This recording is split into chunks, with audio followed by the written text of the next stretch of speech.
Live. Everywhere. On netrootsradio.com.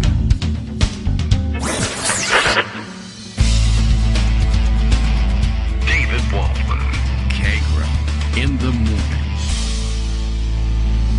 Now, here's David Waldman. Hey, good morning, everybody. How you doing? It is, for our purposes, of course, Friday, February 3rd, 2023. Time for another show. The time for that show has arrived a little earlier than usual. I thought I might do myself a favor and help clear out my Friday for some other activities that will demand my attention and where things would be pretty tight if I stuck to the live schedule. But also, I thought this would give me a chance to perhaps review a couple of stories and occasionally take a quick break from the recording without wasting your time while I piece together the story I wanted to follow up with. They're kind of all over the place. I mean, that is to say, all the relevant stories, the stories that are relevant to one another, are parked all over Pocket and not necessarily all in the same section. I really do need to find a better way to make use of the organizational capabilities of Pocket, but I have not.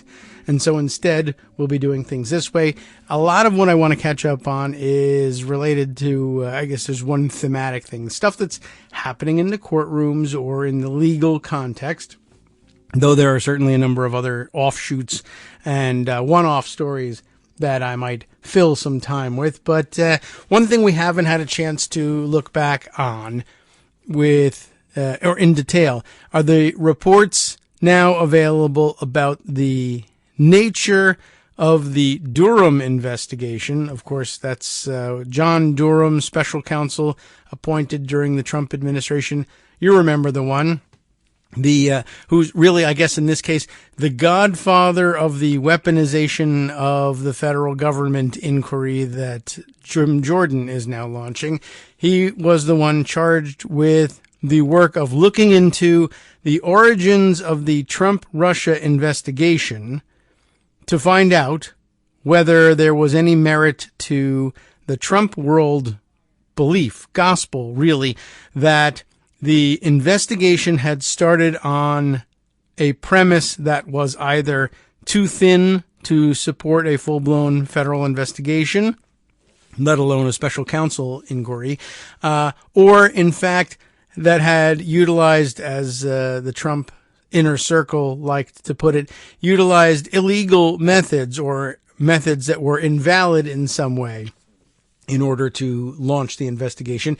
And of course, as we learned over the course of 4 years of the investigation, the answer was no, there really didn't seem to be any sort of evidence that there was anything wrong with the launch of the Trump-Russia inquiries that rose to the level of, well, we should never have started it or it would be improper for us to continue. There were fantasies about what those flaws were that didn't pan out. There were some fantasies about those flaws that panned out, yes, but didn't turn out to be the actual basis of the launch of the investigation that they latched onto. And of course, in terms of concrete results, there were one or two prosecutions that did come out of the Durham investigation, neither of which resulted in any actual convictions. So the cases fell apart in court. There's an awful lot to catch up on in terms of, one, giving the background of the situation, and two, the analysis once the background was all laid out. And perhaps because we are kind of late in arriving at the story, we can make the assumption that most of the background is already on record with you. But I thought I might start with the New York Times piece that so frequently the New York Times piece, despite our complaints about it, is a good starting point for getting the factual background on the record. This is the January 26th piece by Charlie Savage, always a good source here, Adam Goldman and Katie Benner, who wrote the piece under the title, How Barr's Quest to Find Flaws in the Russia Inquiry unraveled. It sounds like a pretty good place to start, too. Let me adjust the microphone here just a bit. A little bit of creaking and groaning as we do that.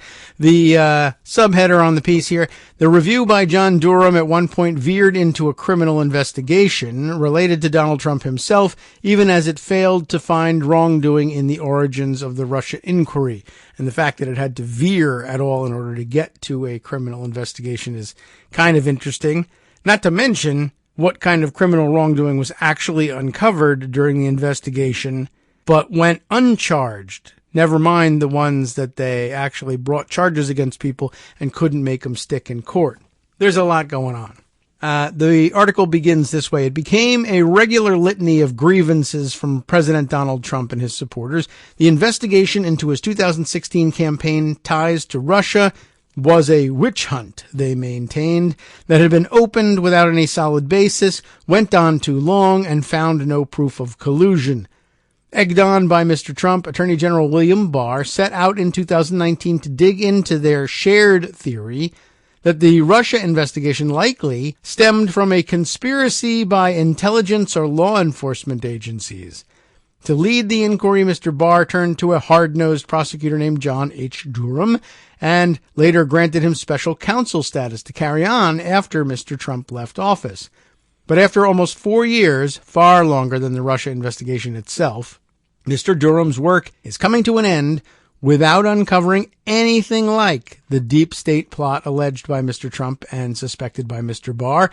Moreover, a months-long review by the New York Times found that the main thrust of the Durham inquiry was marked by some of the very same flaws. What do you know? Including a strained justification for opening it in the first place, and its role in fueling partisan conspiracy theories that would never be charged in court, that Trump allies claim characterized the Russia investigation.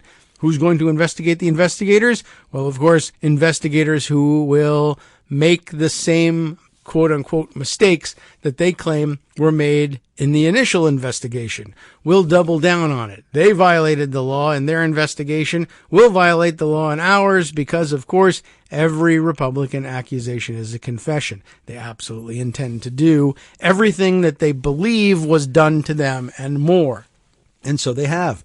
Interviews by the Times with more than a dozen current and former officials have revealed an array of previously unreported episodes that show how the Durham inquiry became roiled by internal dissent and ethical disputes as it went unsuccessfully down one path after another, even as Mr. Trump and Mr. Barr promoted a misleading narrative of its progress.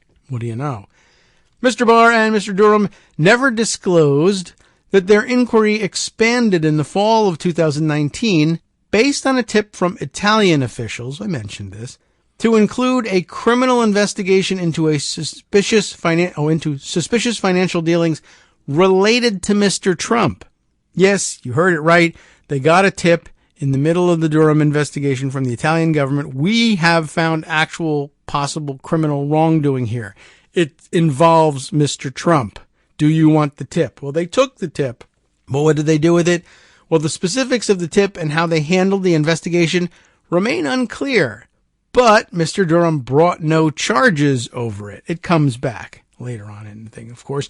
This is just a bullet-pointed summary of where we're going in the article here. Mr. Durham used Russian intelligence memos suspected by other U.S. officials of containing disinformation, which is, of course, the accusation that they started with. That's the interesting part, right? The Durham folks start with the accusation that the Steele dossier was based on and used Russian intelligence memos that contained disinformation.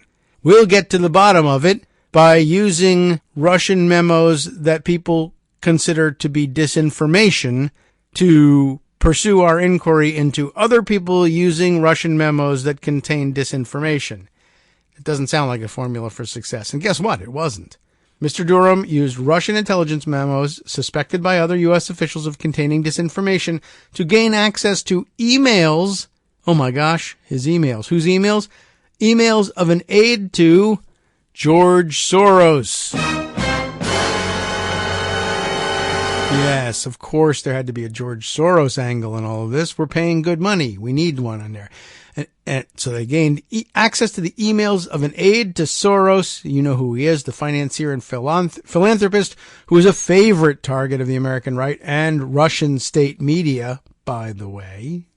Mr. Durham used grand jury powers to keep pursuing the emails even after a judge twice rejected his request for access to them. How did he do it? We'll find out later on. The emails, of course, yielded no evidence that Mr. Durham has cited in any case that he pursued. There were deeper internal fractures on the Durham team than previously known. The publicly unexplained resignation in 2020 of his number 2 and longtime aide, Nora Danahy, was the culmination of a series of disputes between them over prosecutorial ethics. A year later, 2 more prosecutors strongly objected to plans to indict a lawyer with ties to Hillary Clinton's 2016 campaign based on evidence that they warned was too flimsy, and one left the team in protest of Mr. Durham's decision to proceed anyway. Well, by the way, the jury swiftly acquitted that lawyer in that case. You'll all remember that one, I think. Now, having exited the bullet points here, as Mr. Durham works on his final report, the interviews by the Times provide new details of how he and Mr. Barr sought to recast the scrutiny of the 2016 Trump campaign's myriad, if murky, ties to Russia as unjustified and itself a crime. That's what they were trying to do. Mr. Barr, Mr. Durham, and Ms. Danahy declined to comment. The current and former officials who discussed the investigation all, of course, spoke on condition of anonymity because of the legal, political, and intelligence sensitivities surrounding the topic. A year into the Durham inquiry, Mr. Barr declared, a year in, that the attempt, quote, to get to the bottom of what happened, unquote, in 2016, and again more quoting, cannot be, and it will not be, a tit-for-tat exercise. That could never be the case, right? They'll never do that. We are not going to lower the standards just to achieve a result, except it turns out that the whole thing was the lowering of standards to achieve the same result. And in fact, a lowering of the same standards that they were complaining had been lowered the first time. So, a real recipe for success. But Robert Luskin, a criminal defense lawyer and former Justice Department prosecutor who represented 2 witnesses Mr. Durham interviewed, said that he had a hard time squaring Mr. Durham's prior reputation as an independent-minded straight shooter with his end-of-career conduct as Mr. Barr's special counsel. This stuff has my head spinning, Mr. Luskin said. When did these guys drink the Kool-Aid and who served it to them? Well, new section here entitled An Odd Couple. A month after Mr. Barr was confirmed as Attorney General in February of 2019, and you'll, of course, recall how many people said, despite the fact that he was a hard-nosed partisan, Mr. Barr was an okay appointment at Attorney General because he, too, was a straight shooter. It's a mystery how these 2 straight shooters teamed up and no one could shoot straight in the aftermath. No one was interested in shooting straight anyway. All magic bullets. Their whole magazines were filled with magic bullets. It just went everywhere and anywhere that they decided that they should go. Well, anyway, a month after Barr was confirmed, the special counsel, Robert Mueller, ended the Russia investigation and turned in his report without charging any Trump associates with engaging in a criminal conspiracy with Moscow over its covert operation to help Trump win the 2016 election. Trump would repeatedly portray the Mueller report as having found, quote, no collusion with Russia. The reality was more complex. In fact, the report detailed numerous links between the Russian government and the Trump campaign, and it established both how Moscow had worked to help Trump win and how his campaign had expected to benefit from the foreign interference. And you'll recall from the Timothy Snyder piece that we read a couple of days ago that his complaint about it was that the scope was far too narrow. The definition of collusion really seemed to ride on personal meetings between Trump and high-ranking Russian officials or between Trump and Putin directly, and that they somehow needed to meet physically in order for them to in order for things to rise to the level where Mueller and the Mueller team were willing to call it direct collusion. That if it really stood for anything exonerating at all, it was, well, we don't actually have physical evidence of the two of them meeting and agreeing to some specific plan of action. So therefore, we're not going to charge him with anything. We'll leave it up to you to decide what to do, Congress and others. Anyway, that spring, Mr. Barr assigned Mr. Durham to scour the origins of the Russia investigation for wrongdoing, telling Fox News that he wanted to know if, quote, officials abused their power and put their thumb on the scale in deciding to pursue the investigation. A lot of the answers have been inadequate, and some of the explanations I've gotten don't hang together, he added. While attorneys general overseeing politically sensitive inquiries tend to keep their distance from the investigators, normally that's what a special counsel, or as they used to call it, the independent counsel before that statute expired, that's usually the standard operating procedure.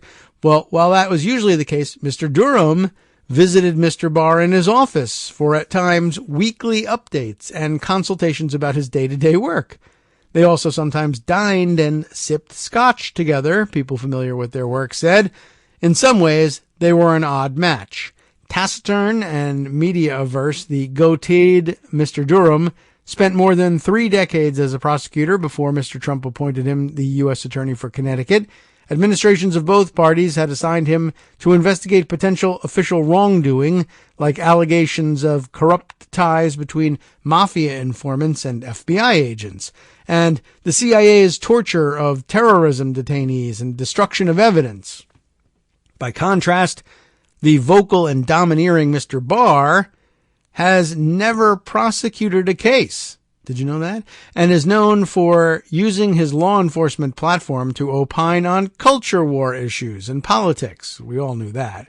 He had effectively auditioned to be Mr. Trump's Attorney General by asserting to a New York Times reporter that there was more basis to investigate Mrs. Clinton than Trump's so-called collusion with Russia, or as he called it, so-called collusion with Russia, and by writing a memo suggesting a way to shield Trump from scrutiny for obstruction of justice. But the two shared a worldview, that is to say, Durham and Barr. And here it is, oh boy, they are both Catholic conservatives and Republicans, born months apart in 1950. As a career federal prosecutor, Mr. Durham already revered the office of the Attorney General, people who know him say, and he was drawn into Mr. Barr's personal orbit. As he was drawn in, Mr. Durham came to embrace that particular Attorney General's intense feelings about the Russia investigation. So he made it very plain that he would come to the conclusion that the Attorney General wanted from him. The thinnest of suspicions is the next section. At the time Mr. Barr was confirmed, he told aides that he already suspected that intelligence abuses played a role in igniting the Russia investigation. That's what he was there for. And that unearthing any wrongdoing would be a priority for him. So in May of 2019, soon after giving Mr. Durham his assignment, Mr. Barr summoned the head of the National Security Agency, Paul M. Nakasone, to his office. In front of several aides, Mr. Barr demanded that the NSA cooperate with the Durham inquiry. Referring to the CIA and British spies, Mr. Barr also said that he suspected that the NSA's, quote, friends had helped instigate the Russia investigation by targeting the Trump campaign, aides briefed on the meeting said, and repeating a sexual vulgarity, that's interesting. He warned that if the NSA wronged him by not doing all it could to help Mr. Durham, Mr. Barr would do the same to the agency. So I guess you can guess what sexual vulgarity it was. Mr. Barr's insistence about what he had surmised bewildered intelligence officials, but Mr. Durham spent his first months looking for any evidence that the origin of the Russia investigation involved an intelligence operation targeting the Trump campaign. Mr. Durham's team spent long hours combing the CIA's files, but found no way to support the allegation. Mr. Barr and Mr. Durham traveled abroad together to press British and Italian officials to reveal everything their agencies had gleaned about the Trump campaign and relayed to the United States. But both allied governments denied that they had done any such thing. Top British intelligence officials expressed indignation to their U.S. counterparts about the accusation, 3 former U.S. officials said. Mr. Durham and Mr. Barr had not yet given up when a new problem arose. In early December, the Justice Department's Inspector General, the independent Inspector General, Michael Horowitz, completed his own report on the origins of the Russia investigation. How interesting. The Inspector General revealed errors and omissions in wiretap applications targeting a former Trump campaign advisor and determined that an FBI lawyer had doctored an email in a way that kept one of those problems from coming to light. And Mr. Durham's team later negotiated a guilty plea by that lawyer. So there wasn't a trial, but they did in fact get a conviction based on a guilty plea over this. This would have been, I guess, the Carter Page surveillance. And so you may remember that that was the case, that the accusation was that the FBI had acted improperly in making its claims to a federal magistrate in order to win the surveillance subpoenas and the surveillance orders for Carter Page, but that it was determined later the Carter Page surveillance was not by itself the basis for the instigation of the Trump-Russia investigation, nor was the Trump-Russia investigation found to be insufficiently based even without the information gleaned from the Carter Page investigation. In other words, that there was sufficient basis for the Trump-Russia investigation to go forward, even if you eliminated the Carter Page surveillance entirely. But the broader findings contradicted, that is, the broader findings of the Horowitz Inspector General report, contradicted Trump's accusations and the very rationale for Durham's inquiry. Mr. Horowitz found no evidence that FBI actions were politically motivated. And he concluded that the investigation's basis, an Australian diplomat's tip that a Trump campaign advisor had seemed to disclose advanced knowledge that Russia would release hacked Democratic emails, had been sufficient to lawfully open it. And I think here we're talking about, what was that? Was that Papadopoulos? Is that the name? I forget already. George Papadopoulos, right? Who was drinking with an Australian diplomat in London, I think, at some point, and just blabbed that he had advanced knowledge that Russia was going to release hacked Democratic emails. And guess what? That was a good reason to open up the investigation, and reason enough all by itself. I guess they never really did come to terms with how enormous a mistake employing Papadopoulos really was. The week before Mr. Horowitz released the report, he and aides came to Mr. Durham's offices, nondescript suites on 2 floors of a building in Northeast Washington, to go over it. Mr. Durham lobbied Mr. Horowitz to drop his finding that the diplomat's tip had been sufficient for the FBI to open its full counterintelligence investigation, arguing that it was enough at most for a preliminary inquiry, according to officials. But Mr. Horowitz did not change his mind. That weekend, Mr. Barr and Mr. Durham decided to weigh in publicly to shape the narrative on their terms, which is exactly, of course, what he did most infamously with the Mueller report. I'm sorry, blanking out on all the various special counsels at work and all of this. But that's interesting. They went to see him to lobby him to change what was basically the major conclusion. You were asked to look into the background of the Trump-Russia investigation and whether or not it was launched on a solid premise. You found that it was. Could I interest you in changing your report to read that it was not? No?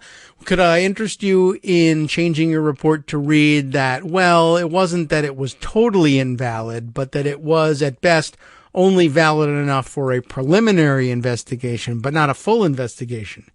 No, not that either? All right. Well, we're just going to have to come up with something else then. Minutes before the Inspector General's report went online, Mr. Barr issued a statement contradicting Mr. Horowitz's major finding, just like he did with Mueller, declaring that the FBI opened the investigation, quote, on the thinnest of suspicions that, in my view, were insufficient. That's not what the report says, but that's what I'm telling you I think. He would later tell Fox News that the investigation began, quote, without any basis, as if the diplomat's tip never happened. Mr. Trump also weighed in, telling reporters that the details of the Inspector General's report were, quote, far worse than anything I would have imagined, or I would even imagined, adding, I look forward to the Durham report, which is coming out in a not-too-distant future. It's got its own information, which is this information plus. I mean, such a dope, but okay, that's the way he handled it. And the Justice Department sent reporters a statement from Mr. Durham that clashed with both Justice Department principles about not discussing ongoing investigations and his personal reputation as particularly tight-lipped. He said he disagreed with Mr. Horowitz's conclusions about the Russia investigation's origins, citing his own access to more information and evidence collected to date. Fast forward a couple of years and, well, nothing. You didn't have anything above and beyond, and you were never successfully able to convict anybody of any of the things that you believed happened. But based on the access you had to more information, you figured Horowitz was wrong. Years later, we found out you didn't have enough information that any jury would buy in order to actually do anything. You were just fooling yourself. I guess on purpose. But as Mr. Durham's inquiry proceeded, he never presented any evidence contradicting Mr. Horowitz's factual findings about the basis on which FBI officials opened the investigation. By summer of 2020, it was clear that the hunt for evidence supporting Mr. Barr's hunch about intelligence abuses had failed. But he waited until after the 2020 election to publicly concede that there had turned out to be no sign of foreign government activity and that the CIA had, quote, stayed in its lane after all. What do you know? Right after the election, he let everyone go. No. Okay. Well, how about this one? The next section, an awkward tip. This is the one we were talking about earlier. On one of Mr. Barr and Mr. Durham's trips to Europe, according to people familiar with the matter, Italian officials, while denying any role in setting off the Russia investigation, unexpectedly offered a potentially explosive tip linking Mr. Trump to certain suspected financial crimes. This is the thing that was hinted at in the bullet points earlier. But by the way, there doesn't seem to be in here any explanation offered, and I'm trying to remember if there was an explanation offered at the time. Why Italy? Think about what goes on here, right? This is, remember, there's supposed to be the independent special counsel, the independence between the Attorney General and the special counsel, which I guess is not required by law, but is the usual practice. And these guys are, as they said earlier, dining and sipping scotch together. But not just that, they're also flying to Italy together. And I wondered, could it, I'm hoping, I guess, that it was something else, something more solid. But of course, the only other mention of Italy that I recall tied up in the Trump-Russia stories anywhere in it was the belief among Trump friends and inner circle that the Italians had at some point lent their military satellites to all of this, right? Remember that when we were, like Joan and I keep wondering, do the Italians even have military satellites? We're not sure. But that the Italians had lent their military satellites to an effort to somehow hack the voting and the vote counting, the voting tabulation. It's never been clear, but this is like Sidney Powell level stuff. This was what Sidney Powell literally was texting and emailing government officials in the national security apparatus, including, what's his name, Ezra Cohen Watnick, and he hoping that he would get through to Mike Flynn and that they would somehow do something about intervening. And Gina Haspel had been kidnapped by the Italians and we had to do something, and the Italians were you remember, it was the craziest story ever. I don't know if that's why they were in Italy, but if they were, I'd really like to know that, just to see some of that crazy taint rub off on Barr forever. Not that I think he'll live long enough to become Attorney General again, but, I'd like some guarantee that the guy's going to burn in hell at some point. Could I not have that at this stage of the game? Well, anyway, we'll continue on what happened to the awkward tip here. Mr. Barr and Mr. Durham decided that the tip from the Italians that they got on their weird illicit trip was too serious and credible to ignore, but rather than assign it to another prosecutor, Mr. Barr had Mr. Durham investigate the matter himself. Okay.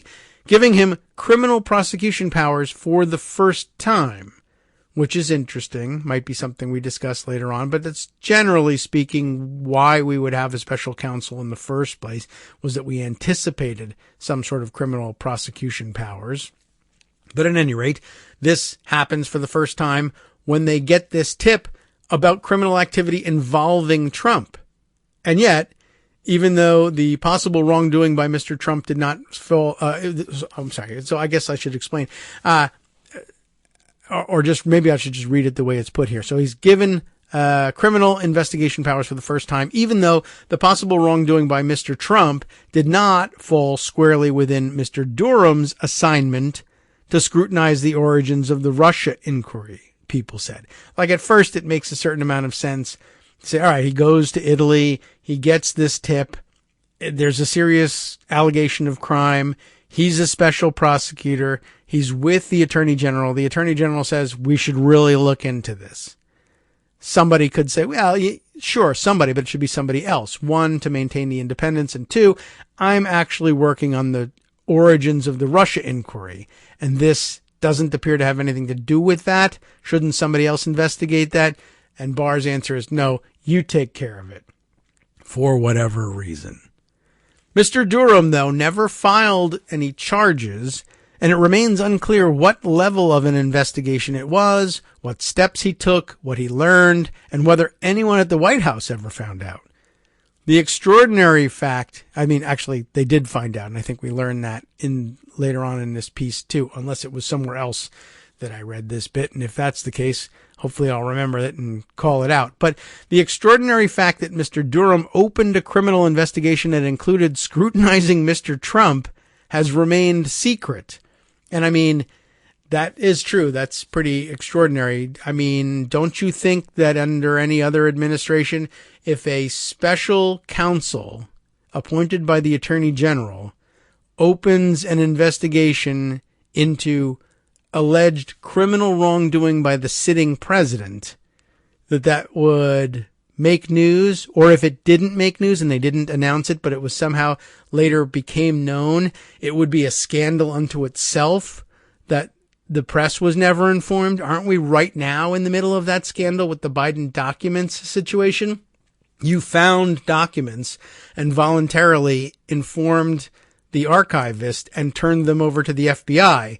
But the point is, you just did that. You didn't announce it to us that you had done that. And we found out from, I don't know where, the archivist, the FBI, and we're mad. And it's a scandal in itself in the view of the press that they didn't go to the press and tell them that they were either about to do this or were in the process of turning this stuff over to the archivist and the FBI.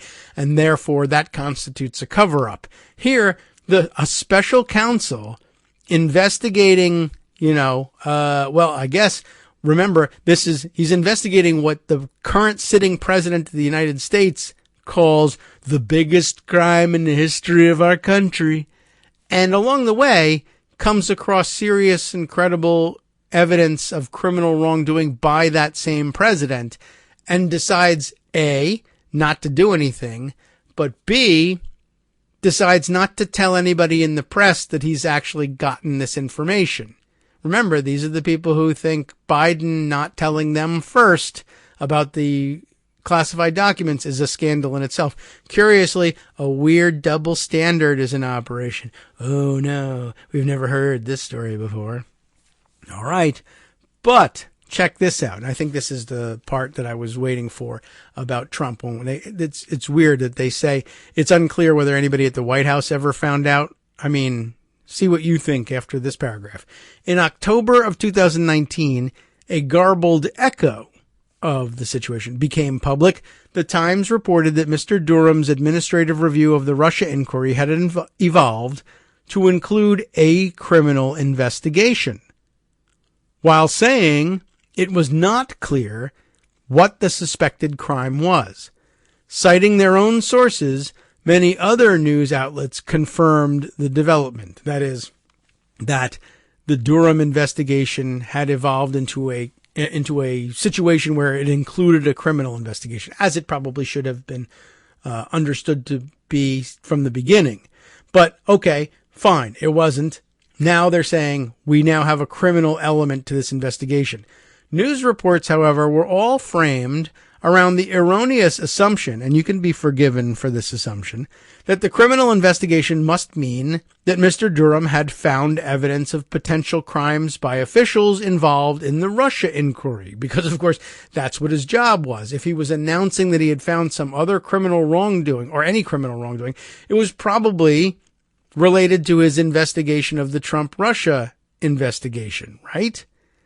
The fact that it wasn't actually could have been problematic and troublesome for them, so they just didn't tell anybody. They just let everybody assume the opposite. How interesting.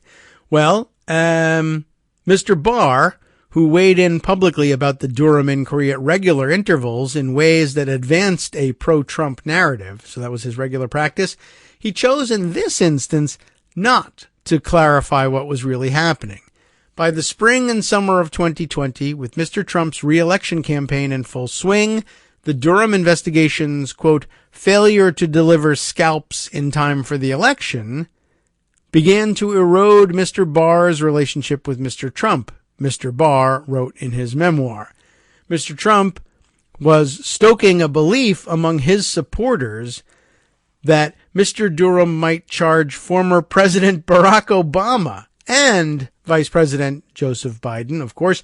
That proved too much, though, for Mr. Barr, who in May of 2020 clarified that, quote, our concern of potential criminality is focused on others.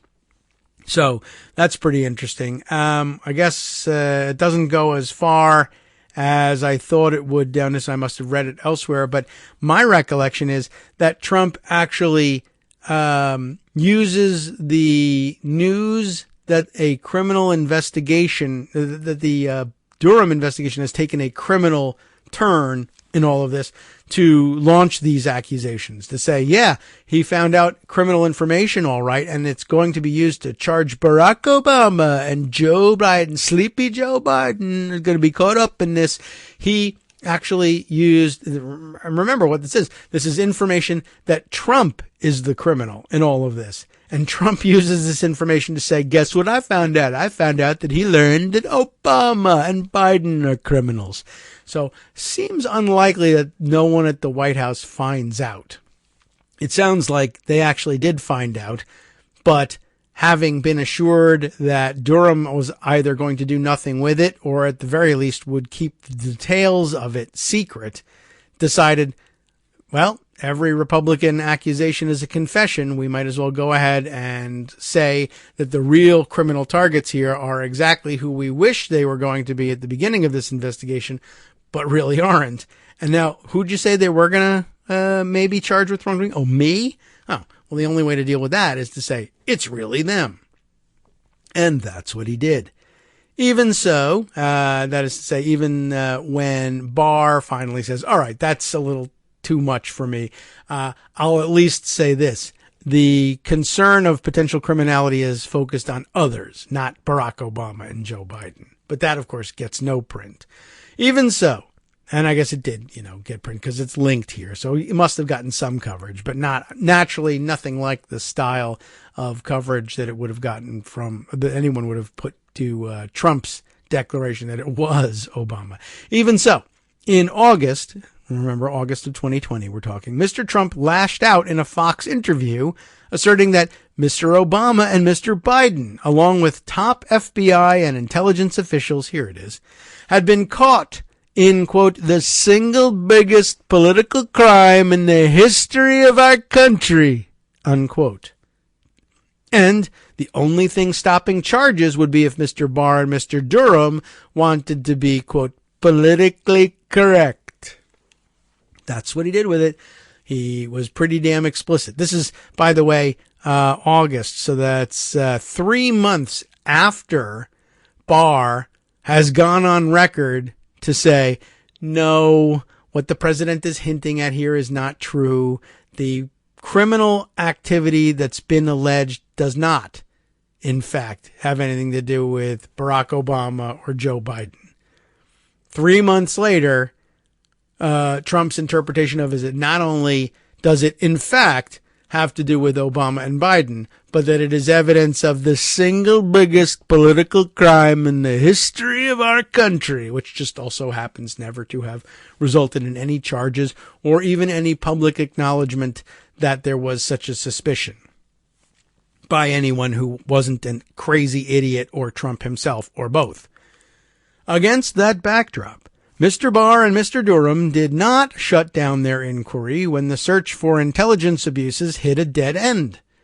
With the Inspector General's inquiry complete, they turned to a new rationale, a hunt for a basis to accuse the Clinton campaign of conspiring to defraud the government by manufacturing the suspicions that the Trump campaign had colluded with Russia, along with scrutinizing what the FBI and intelligence officials knew about the Clinton campaign's actions, right? So the Inspector General says nothing wrong with the origins of the Trump-Russia investigation.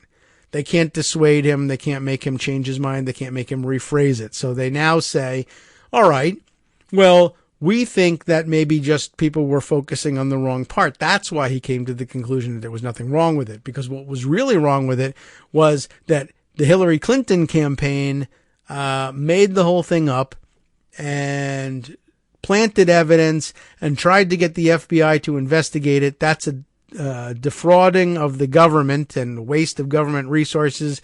And we also think that the FBI and intelligence officials knew about Clinton's efforts to do that and covered it up. Because, of course, the FBI New York office and counterintelligence activities were headed up by such staunch pro-Hillary supporters, right? Mr. Durham also developed an indirect method to impute political bias to law enforcement officials. Comparing the Justice Department's aggressive response to suspicions of links between Trump and Russia with its more cautious and skeptical reaction to various Clinton-related suspicions. He examined an investigation into the Clinton Foundation's finances, in which the FBI repeated requests for a subpoena were denied. He also scrutinized how the FBI gave Mrs. Clinton a, quote, defensive briefing about suspicions that a foreign government might be trying to influence her campaign through donations. But it did not inform Mr. Trump about suspicions that Russia might be conspiring with people associated with his campaign. So, obviously, a double standard, outrageously biased somehow at the FBI in favor of Mrs. Clinton, despite all the historical record to the opposite. Anyway, next up, dubious intelligence. During the Russia investigation, the FBI used claims from what turned out to be, as they put it here in the New York Times, a dubious source, the Steele dossier. Opposition research, you remember it, indirectly funded by the Clinton campaign, which is a generous way of telling it. And, of course, you may recall that the word still is, I think, that the very origins of the Steele dossier were as opposition research among the Trump primary opponents, but that when they were all knocked out of the race, The only buyer left for the opposition research was, of course, the Democratic nominee. So I guess they did, in fact, make some payments in order to get access to the information. Right. So during the Russia investigation, the FBI used claims from what turned out to be a dubious source, the Steele dossier, in its botched applications to wiretap a former Trump campaign aide. You remember who that is? That's Carter Page. That's the basis of all of really the entirety of the Durham claims here, that this was in fact the sole basis for the launch of the Trump-Russia investigation, as though the Papadopoulos tip had never come through. But of course, one, they said no, it had nothing to do with it, and two, the Papadopoulos tip was enough for them to open the inquiry all by itself. All right. So the Durham investigation did something with parallels to that incident. That is the incident in which they say they relied on dubious sources. And, I think that the bullet point described before covers it. But here's the details. In Mr. Durham's case, the dubious sources were memos whose credibility the intelligence community doubted, written by Russian intelligence analysts and discussing purported conversations involving American victims of Russian hacking, according to people familiar with the matter. The memos were part of a trove provided to the CIA by a Dutch spy agency. I don't know how many there are, but this is just one of them, I suppose, which had infiltrated the servers of its Russian counterpart. We've heard inklings of this before. The memos were said to make demonstrably inconsistent, inaccurate, or exaggerated claims, and some U.S. analysts believe Russia may have deliberately seeded them with disinformation. Mr. Durham wanted to use those memos, which included descriptions of Americans discussing a purported plan by Mrs. Clinton to attack Mr. Trump by linking him to Russia's hacking and releasing in 2016 of Democratic emails, which did happen, and actually that attack was leveled, wasn't it? To pursue the theory that the Clinton campaign conspired to frame Mr. Trump. And in doing so, Mr. Durham sought to use the memos as justification to get access to the private communications of an American citizen. And I'm not even certain now that I'm reading this on what basis they thought there was something wrong with that. I mean, Trump was linked to Russia's hacking and releasing of Democratic emails in 2016, and Mrs. Clinton, I don't know, did she attack during the campaign about that, or should she just say that he was going to be Putin's puppet and leave it at that? That I can't recall with 100% clarity. Maybe you do, but even so, what would this, what's the wrongdoing alleged here? That did happen, and if Clinton didn't launch that attack, it was probably a mistake not to, and if she did, the defense is, well, it was true. So I don't know what was going on here. Well, anyway, one purported hacking victim identified in the memos was Leonard Bernardo. No first R in that one, Bernardo. The executive vice president of the Open Society Foundations, a pro-democracy organization whose Hungarian-born founder, Mr. Soros, has been vilified by the far right. Of course, they love there's no opportunity that they won't take to attack George Soros or try to connect someone to George Soros because, of course, he runs a pro-democracy organization. And now, after all these years, you can finally see what it is about that organization that makes them so angry. It's pro-democracy. Like, for a while, it was difficult to figure out why they didn't like him, just that he was a political opponent of theirs. But as it turns out, it goes deeper than that. They're anti-democracy. That's the problem. In 2017, the Washington Post reported that the Russian memos included a claim that Mr. Bernardo and a Democratic member of Congress, Representative Debbie Wasserman Schultz of Florida, had discussed how Loretta Lynch, the Obama-era Attorney General, had supposedly promised to keep the investigation into Mrs. Clinton's emails from going too far. But Mr. Bernardo and Ms. Wasserman Schultz said they had never even met, let alone communicated about Mrs. Clinton's emails. Mr. Durham set out to prove that the memos described real conversations, according to people familiar with the matter. Okay, that's why they were, I guess, of some interest. While it was true that Trump was connected to Russia and that Russia was hacking the emails and releasing them, and that would have been a valid line of attack against Trump, what was not true was that the information had reached the Clinton campaign through discussions between Mr. Bernardo and Debbie Wasserman Schultz, who was, of course, very high-ranking advisor to the Clinton campaign at the time, and DCCC chair as well, I think. Mr. Durham set out to prove, though, that the conversations really did happen, according to people familiar with the matter. He sent a prosecutor on his team, Andrew DeFilippis, to ask Judge Beryl Howell, the chief judge of the federal district court in D.C., for an order allowing them to seize information about Mr. Bernardo's emails. But Judge Howell decided that the Russian memo was too weak a basis to intrude on Mr. Bernardo's privacy, they said.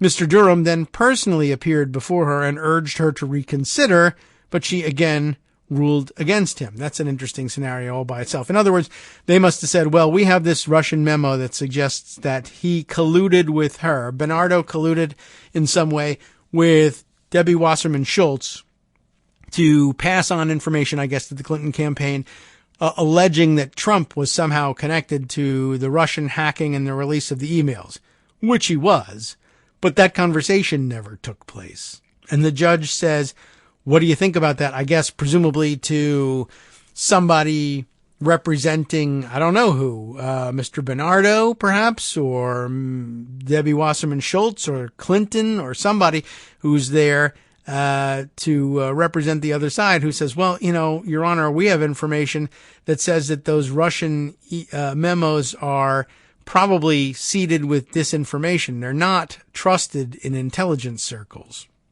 Or maybe, who knows, maybe it's the other branches of the Justice Department at that point, I guess, who are there, or on behalf of the NSA or whoever is the holder of these Russian memos, saying, well, we have them. It's raw intelligence. The memos are, the memos exist. The problem is we think the memos contents are fake.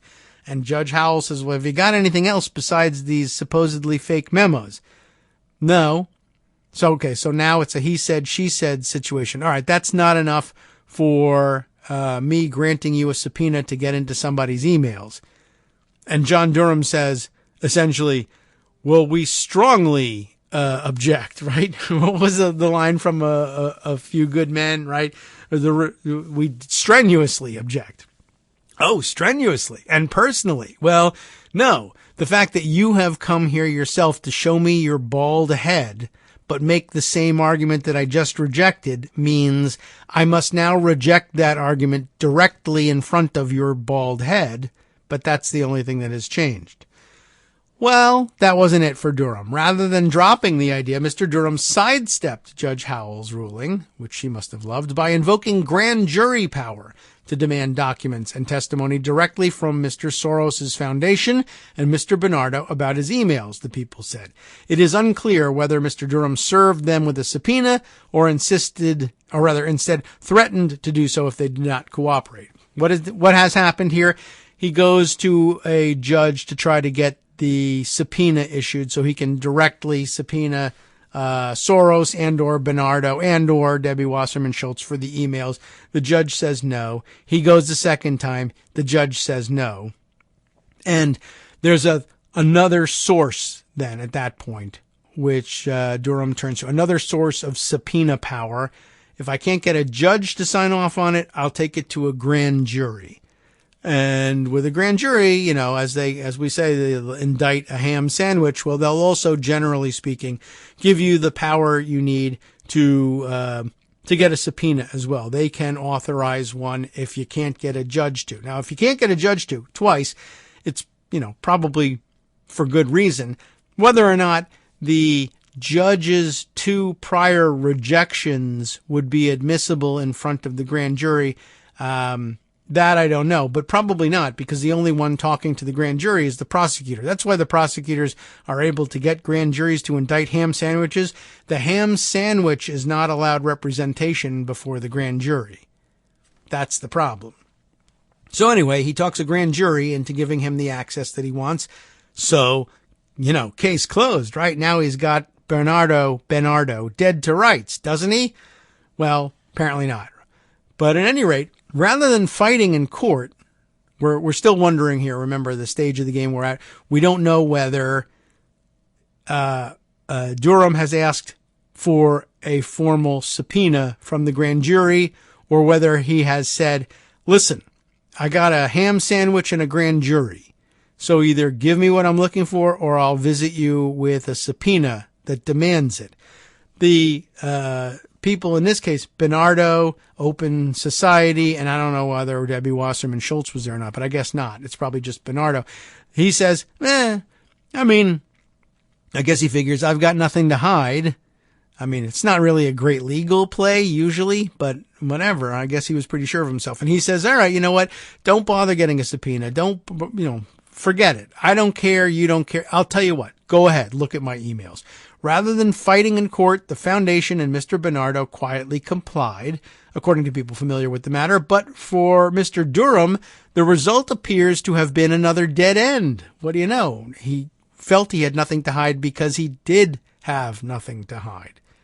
In the statement provided to the Times by Mr. Soros' foundation, Mr. Bernardo reiterated that he never met or corresponded with Ms. Wasserman Schultz, and said that if such documentation exists, it is, of course, made up. That's the worry, really. I have nothing to hide, but what will somebody plant is always kind of a concern. And honestly, I got to tell you that at this point, the fact that they didn't plant evidence astonishes me. I don't know. I guess that was beyond them, but I really don't think, I don't know why I think that. Anyway, next section here, internal strife. We find out about the conflicts between the lawyers on the Durham team. As the focus of the Durham investigation shifted, cracks formed inside the team. Mr. Durham's deputy, Ms. Danahy, a longtime close colleague, increasingly argued with him in front of other prosecutors and FBI agents about legal ethics. Ms. Danahy had independent standing as a respected prosecutor. In 2008, Attorney General Michael Mukasey assigned her to investigate whether to charge senior Bush administration officials with crimes related to a scandal over the firing of U.S. attorneys. Everything seems to come back to that. You always remember that story. She decided in 2010 that no charges were warranted, which is astonishing, but apparently supposed to be, I guess, for Republicans, evidence of her independent standing. It makes me think, what were you looking at? But okay. Now, Ms. Danahy complained to Mr. Durham about how Mr. Barr kept hinting darkly in public about the direction of their investigation. In April of 2020, for example, and this is just before, I guess it was in May of 2020, that Barr eventually has to say, no, what Trump is saying about there being a criminal angle that targets Obama and Biden is not true. It's somebody else. Right. So this is just before he's forced to come out in public and say the president is full of it. In April of 2020, for example, there's still dark hints coming from Barr. He suggested to Fox News that officials could be prosecuted, saying that, quote, the evidence shows that we are not dealing with just mistakes or sloppiness. There is something far more troubling here. But it's so murky, we can't tell whether Barr is referring still to something actually wrong with the Trump-Russia investigation, or whether he himself is engaging in exactly the kind of behavior that a month from this point he rebukes Trump for doing. He says, well, we have, what does he say here? And he says, suggested to Fox News that officials could be prosecuted. Well, Trump's an official, and they had just been given information that he had been involved in some criminal wrongdoing by the Italian authorities. So is he engaging in himself in this kind of bait and switch and say, yeah, we got information that there was criminal wrongdoing, officials could be prosecuted. Of course, if anybody's going to be prosecuted based on the thing I'm talking about, it's Donald Trump, but I'm not saying that. But he goes on to say, the evidence shows that we're not dealing with just mistakes or sloppiness. It's something far more troubling here. Yeah, it's criminal activity. It's financial crimes. It doesn't have anything to do with the Trump-Russia investigation, and the target is Trump himself. A month later, Trump is saying he's going one step further. Not only that officials could be prosecuted, but that the officials are Barack Obama and Joe Biden. And finally, in May, Barr says it's actually someone else. But that's all. Ms. Dennehy urged Mr. Durham to ask the Attorney General to adhere to Justice Department policy and not discuss the investigation publicly. But Mr. Durham proved unwilling to challenge him. The strains grew when Mr. Durham used grand jury powers to go after Mr. Bernardo's emails, what we were just discussing. And Dennehy opposes this tactic and told colleagues that Durham had taken that step without telling her. By the summer of 2020, with Election Day approaching, and right now that would mean about August of 2020, when Trump at this point is restating his lies about who was targeted by the criminal information that they received in the course of the investigation. At this point, Barr presses Durham to draft a potential interim report centered on the Clinton campaign and FBI gullibility or willful blindness. That this is going to be your conclusion, that the Clinton campaign was trying to frame Trump with a Trump-Russia story based on the fact that there were Russian memos that said that Bernardo and Wasserman Schultz made the story up in order to frame Trump, except they never spoke and there was no evidence in his emails that that had ever happened. That's kind of weird. On September 10th, 2020, Ms. Dennehy discovered that other members of the team had written a draft report that Mr. Durham had not told her about, according to people briefed in their ensuing argument. Ms. Dennehy erupted, according to people familiar with the matter, and again, we've got a lot of who are these people situations in this story. She told Mr. Durham that no report should be issued before the investigation was complete. I mean, that's kind of the normal standard operating procedure, right? And especially not just before an election. And she denounced the draft for taking disputed information, those memos, at face value. I mean, remember that he went to a federal judge twice with those memos, and the judge said that's not even enough for a subpoena, much less the basis for a preliminary report, wrapping up the entirety of a special counsel investigation. She, that is to say, Dennehy, sent colleagues a memo detailing those concerns and resigned. Two people close to Mr. Barr said he had pressed for the draft to evaluate what a report on preliminary findings would look like. just give me the thing I want and give it to me now, even if you're not done. I mean, what a garbage excuse. Well, I just wanted to see what a preliminary report on early findings would look like. Well, and I would like it to look like Clinton is guilty. Could it look like that? Well, it could. I mean, there wouldn't be much basis for it, but we could produce a report that says Clinton's guilty. And then we would be found out as liars later on. But would you like us to produce that report? Apparently, yes. That's amazing. What a dumb excuse. Why did you ask for a preliminary report? The investigation was not done. Why would you ask somebody who's not done with their work to conclude what you want them to conclude and hurry up and do it? And the answer is because I wanted to lie about what they were doing. But that's the excuse. Well, I was just looking to find out. I want to see what a report on preliminary findings would look like and what evidence would need to be declassified. And that, I guess, is what sets Trump off on his imaginary declassification binge, right? And why he ends up collecting, or may have ended up collecting some of this information that he wanted to declassify and took it with him when he left the White House. I guess that's what it's all doing in his desk or in boxes.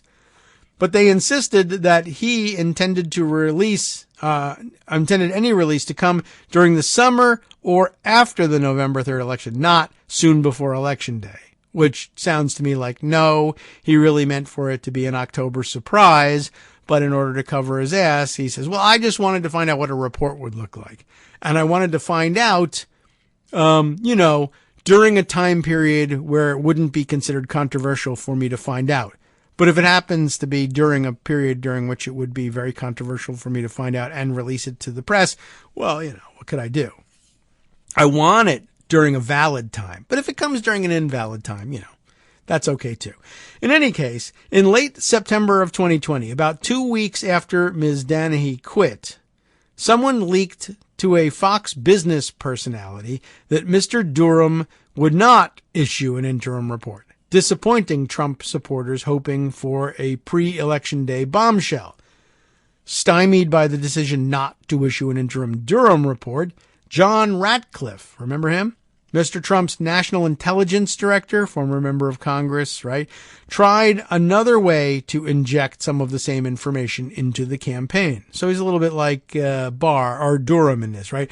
I tried to get a subpoena for that guy's emails. It didn't work. I sent a subordinate to ask for it. It didn't work. So I went and personally asked the judge for it, and it still didn't work. So I went to a grand jury to get it, and that time it worked. Well, here, John Ratcliffe, finding out there wasn't going to be a Durham report, said, maybe since we didn't really care that John Durham wrote a report and signed it. That doesn't matter to us. What we want is the information, and we can allude to it coming from a special counsel's report. And he won't give us the report. So what can I do? Well, here's what he did. Over the objections of Gina Haspel, the CIA director, who by that point I thought should have already been a captive of the Italian authorities or maybe somebody else and had to be rescued. Remember that whole escapade Sidney Powell got into? Over the objections of Gina Haspel, the CIA director, Mr. Ratcliffe declassified nearly 1,000 pages of intelligence material before the election for Mr. Durham to use, not to give to the press, but for Mr. Durham to use. I don't have enough to release a report. Well, I'll give you what I think ought to be in the report. Notably, in that fight, Mr. Barr sided with Ms. Haspel on one matter that is said to be particularly sensitive and that remained classified, according to two people familiar with the dispute. So, interesting that Ratcliffe takes it upon himself to declassify some information that he thinks will help establish the Trump-Russia hoax narrative. And included in the raft of declassified documents is one to which, I guess, Gina Haspel objects to declassifying. And Barr, even Bill Barr, agrees, yeah, this really shouldn't be declassified. But it doesn't matter because Ratcliffe declassifies it anyway, I guess, is the way I'm reading this. Mr. Ratcliffe also disclosed in a letter to a senator that Russian intelligence analysis, that's in quotes, Russian intelligence analysis, claimed that on July 26, 2016, Mrs. Clinton had approved a campaign plan to stir up a scandal tying Mr. Trump to Russia. Of course, the big problem is that Mr. Trump was tied to Russia, so it was a pretty basic plan, even if it existed, which it may not have. But even if it did, what would be the problem with it? He was tied to Russia. The letter acknowledged that officials did, quote, not know the accuracy of this allegation or the extent to which the Russian intelligence analysis may reflect exaggeration or fabrication. But it's interesting that they think that they have a memo from July of 2016 about which they must now say, well, maybe it reflects exaggeration or fabrication. It's interesting because, it's another one of those every Republican accusation is a confession situations. Well, we have to acknowledge that it might reflect exaggeration or fabrication because, of course, it's our position that the information that Steele turned over was the result or reflected exaggeration or fabrication.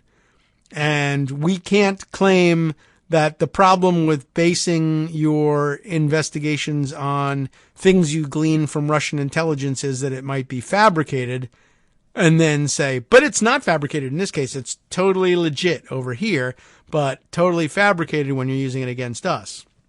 Why not? I don't know. They're adept at that kind of hypocrisy.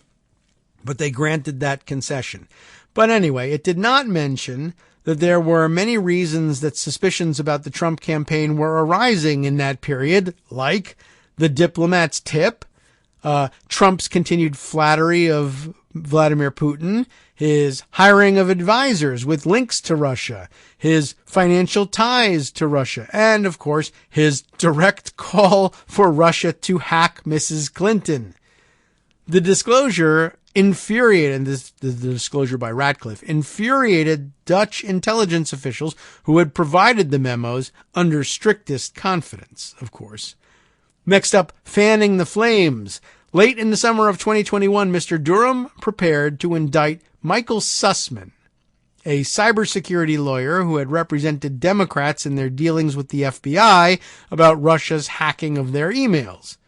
Two prosecutors on Mr. Durham's team, Anthony Scarpelli and Niraj Patel, objected, according to people familiar with the matter. They objected to having Sussman charged. 5 years earlier, Sussman had relayed a tip to the Bureau about odd internet data that a group of data scientists contended could reflect hidden communications between the Trump Organization, remember this one, and Alpha Bank of Russia.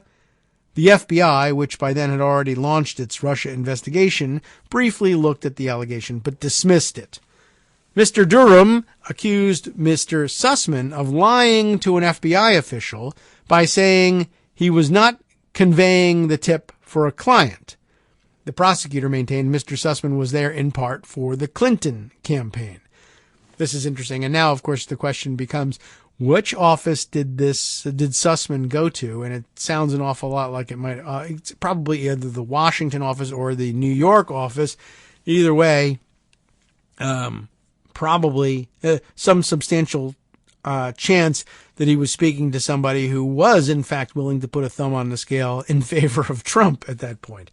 Mr. Scarpelli and Mr. Patel argued to Mr. Durham that the evidence was too thin to charge Sussman and that such a case would not normally be prosecuted. People familiar with the matter said, given the intense scrutiny it would receive, they also warned that an acquittal would undermine public faith in their investigation and federal law enforcement. And that's probably true. And of course it is what happened. And it is true. It did happen that way. The reaction was as predicted. What's interesting here is, again, an interesting contrast that usually the Justice Department has people like Scarpelli and Patel who'll say, yeah, you're really risking the reputation of the department by bringing such charges that are based on thin evidence. I know you seem convinced that this is the crime of the century, and you don't want to give up on the crime of the century if there's any chance of getting a conviction on it. But Justice Department, policy is such that you really have to be more confident in your evidence in this in order to bring the power of the government to bear on something like this. And whenever it's a Democratic administration looking to charge a Republican actor with something like this, they say, yeah, you're right. I mean, it's just not an open and shut ironclad guarantee. Justice Department policy ought to be followed. We're just going to not charge. I think we could, and it's a roll of the dice whether or not we'd be able to convince a jury, but we're just not going to do it. And that was reflected very much in the Mueller report. Look, the evidence is there. I think we could make a case, but it's not open and shut. It's not ironclad. And besides, I'm just a special prosecutor, special counsel. I should leave it up to somebody else to bring any criminal charges. And of course, because he's the sitting president now, we should leave it up to Congress to decide whether or not to impeach him and go that route. But I'll lay out the evidence. It's an important enough case that I have to show my findings and justify what I've been working on all this time. But I'm just not going to bring the cases. I'm just not going to make the recommendation that charges be brought, even if somebody else does it, because the evidence is just 50-50 or maybe not even 50-50. But when there's a Democrat in the dock or somebody whose wrongdoing could be imputed to Democrats, well, You can't just give up on all this information and all this evidence we've got. We've only got a 40% chance of conviction, but that's pretty good. This is the crime of the century. We're going to have to go ahead with this. So Durham does go ahead with it. When Mr. Durham did not change course, Mr. Scarpelli quit in protest. People familiar with the matter said Mr. Patel left soon after to take a different job. By the way, that's called quitting as well. But Scarpelli, I guess, quit on the spot. Patel lined up another job and then quit. Both declined to comment. The charge against Mr. Sussman was narrow, but the Durham team used it to make public large amounts of information insinuating what Mr. Durham never actually charged. That is, that Clinton campaign associates conspired to gin up an FBI investigation into Trump based on a knowingly false allegation. And by the way, it just strikes me now that if there was ever anybody that you really didn't have to strive to fabricate an FBI investigation into, it would be Donald Trump. There are like 19 different premises for 200 different crimes that you could have the FBI investigate Trump for. You really don't have to fabricate anything. And in fact, none of what was discussed here is really any kind of a fabrication. The only fabrication was that there was an overt plan by the Clinton campaign to, I don't know what, take some active role in convincing the FBI to open an investigation when that simply wasn't necessary. Trial testimony, however, showed, I skipped a little bit here. The charge against Sussman was narrow, but Durham used it to make public large amounts of information about what he never actually charged, that Clinton was trying to gin something up. Trial testimony, however, showed that while Mrs. Clinton and her campaign manager hoped Mr. Sussman would persuade reporters to write articles about Alpha Bank, they did not want him to take the information to the FBI. And prosecutors presented no evidence that he or campaign officials had believed the data scientists' complex theory was false. So, that's the same premise on which Trump keeps saying that you can't prosecute me because I believed it was true. Interesting. After Mr. Sussman's acquittal, Mr. Barr, by then out of office for more than a year, suggested that using the courts to advance a politically charged narrative was a goal in itself. Mr. Durham accomplished something far more important than a conviction, Mr. Barr told Fox News, asserting that the case had crystallized the central role played by the Hillary campaign in launching, as a dirty trick, the whole Russiagate collusion narrative and fanning the flames of it. But that's exactly what was not proven in the case. And he predicted that a subsequent trial concerning a Russia analyst who was a researcher for the Steele dossier would also, quote, get the story out and, quote, further amplify these themes and the role the FBI leadership played in this, which is increasingly looking fishy and inexplicable. Of course, one of the top agents at the FBI is now charged with crimes of a similar nature, interestingly enough, but intervening for the Trump campaign and not the Hillary Clinton campaign. How weird that every Republican accusation is a confession. Well, anyway, that case, the second case that Barr is referring to, involved Igor Danchenko, who had told the FBI that the dossier exaggerated the credibility of gossip and speculation. Mr. Durham charged him with lying about two sources. Well, he was acquitted too.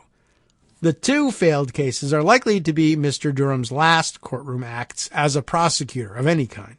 Bringing demonstrably weak cases stood in contrast to how he once talked about his prosecutorial philosophy. James Farmer, a retired prosecutor who worked with Durham on several major investigations, recalled him as a neutral actor who said that if there were nothing to charge, they would not strain to prosecute. That's what I heard time and again, Mr. Farmer said. Of course, the last acts of this guy were to do exactly that, to strain to bring charges that were just too thin to stand. Delivering the closing arguments in the Danchenko trial, Mr. Durham defended his investigation to the jury, denying that his appointment by Mr. Barr had been tainted by politics. He asserted that Mr. Mueller had concluded, quote, There's no evidence of collusion here or conspiracy, a formulation that echoed Mr. Trump's distortion of the Russia investigation's complex findings, and added, is it the wrong question to ask, well, then, how did this get started? Respectfully, that's not the case. The judge interrupted him. You should finish up, Mr. Durham. It was already obvious, in other words, that in his closing remarks that he was eulogizing his entire career, really, and trying to justify the 4 years that he had spent doing absolutely nothing and hitting dead end after dead end. And the judge is like rolling their eyes and saying, let's wrap it up, Mr. Durham. You're not convincing anybody. And that, of course, speaking of wrapping it up, is the end of this rather lengthy New York Times piece on how Barr's quest to find flaws in the Russia inquiry unraveled. Where do we go from there? Well, I'll tell you. Well, I would suggest that a good place to start is with Greg Sargent reacting to this story in his piece in the Plum Line in the Washington Post. Awful new details about the Durham probe demand a serious response. What is that response? Does he have a suggestion about what it might be? Let's find out. Senate Democrats prepare to investigate the investigations of the investigators. If this sounds likely to be mind-numbingly complicated, well, yes, it is. But there's only one way to tackle this difficulty head on. The New York Times disclosed extraordinary new revelations this past week about prosecutor John Durham's years-long quest to delegitimize the FBI investigation into Russian interference in the 2016 election. In 2019, this obsession of President Donald Trump was initiated by his Attorney General, William Barr, but as the Times found, Durham's effort was itself profoundly tainted. Now, because Democrats have 51 Senate seats after gaining one in the midterm elections, they have subpoena power on Senate committees that was previously denied, or rather, that were previously divided, and therefore, I guess, the conclusion that I reached, that they were previously denied. That means the Judiciary Committee is in position to investigate the Barr-Durham escapades. Senator Richard Durbin, the Judiciary Committee chair, is signaling such an intent, which is great because he's being weak-kneed on blue slips, which is weird and we can cover on another time. In an emailed statement, Durbin said that reports of Durham's abuses are, quote, outrageous and one of many instances in which Trump and Barr weaponized the Justice Department. What? Weaponization? Incredible. Who could have believed it? Durbin added that his committee, quote, will do its part and take a hard look at those repeated episodes and the regulations and policies that enabled them to ensure such abuses of power cannot happen again. Well, we'll see about that. That's encouraging, but how far will this investigation go? The Times report finds that Barr relentlessly pushed Durham to substantiate Trump's theory that the Russia investigation was a conspiracy by intelligence and law enforcement against him. But Durham's effort petered out, quote, without uncovering anything like the deep state plot invented by Trump and Barr. Worse, the Times also found bizarre irregularities. Durham relied on Russian intelligence memos to access emails of an advisor to financier George Soros in hopes of finding evidence of improper collaboration between law enforcement and the Hillary Clinton campaign. It never materialized. That, plus Barr's habit of publicly hinting that Durham was on the trail of major wrongdoing, unscrupulously serving Trump's political interests, were strongly opposed internally by Durham's top deputy, the Times reports. Similarly, Durham leaned on the department's inspector general to change his 2019 conclusion that the Russia probe was not politically motivated. It certainly ought to be investigated, Noah Bookbinder, president and CEO of Citizens for Responsibility and Ethics in Washington, told me. The Senate is the place where that can happen. We also need to know how Attorney General Merrick Garland approached the situation and how much he knew about it. That could be very awkward for Democrats. How much of the material in the Times report was Garland aware of, asks former FBI agent Peter Strzok. It's possible he didn't know some of it. If he didn't, why on earth not? And if he did, what on earth is going on? One would think the House GOP's new Weaponizing the Federal Government Committee would take an interest in all this, especially with a 9-3 advantage for Democrats on the panel until they correct things. But we all know that's not what this committee will be about, and this creates new obligations for Senate Democrats. For years, a central project of MAGA Republicans has been to feed Trump's mythology about the deep state being corrupt to its core. The Durham effort was central to that. But now that it's gone belly up, Republicans are seamlessly picking up where Durham left off. The House Weaponizing of Government Committee will be the nexus of this, surely including efforts to harass and undermine law enforcement investigation into Trump that are ongoing and are producing real results. In fairness, Republicans were right that serious irregularities beset parts of the Russia investigation, even if this didn't undermine its underlying legitimacy. So, theoretically, it's possible these new House GOP efforts will produce real, quote, deep state findings here and there, but it's already clear they will be pursuing the same phantoms Durham chased. Republicans are reportedly gearing up to, quote, investigate the FBI's treatment of school board protests, which will feed a bogus right-wing conspiracy theory about the Justice Department targeting parents that forms another fictional underpinning of the idea that a deep state has been weaponized against conservatives. In the din of noisy coverage that results from GOP efforts to manufacture invented instances of weaponized government, what happens if Senate Democrats do their own investigation? The main public impression could be that Washington is just an endless food fight, that all congressional probes are political and never truly revelatory, and quite honestly, that might be the best outcome you can hope for. That's a legitimate problem, but as Crooked Media's Brian Beutler argues, in the face of bad actors out to drown our politics and propaganda, the answer is to, quote, alter the informational stew with new ingredients. This would entail showing that Trump and his allies really did weaponize the government to an extraordinary degree, but it would also mean demonstrating that good faith congressional probes that expose real as opposed to fictional abuses are actually possible. Senate Democrats can't cede the field to House Republicans here. As Bookbinder told me, there does have to be an effort to show what real weaponizing looks like. It would be the ultimate perversity if the only examples of, quote, weaponized government that Congress examines in a high-profile way are ones that didn't happen, rather than ones that actually did. That's a good point, and I had to throw the actually in there at the end, but I don't know. I felt like that helped it. But true, and a good point, and a great argument. I know that there will be Democrats, Senate Democrats in particular, who argue this is a waste of time. At best, we can neutralize the fantasies that are going on the House side.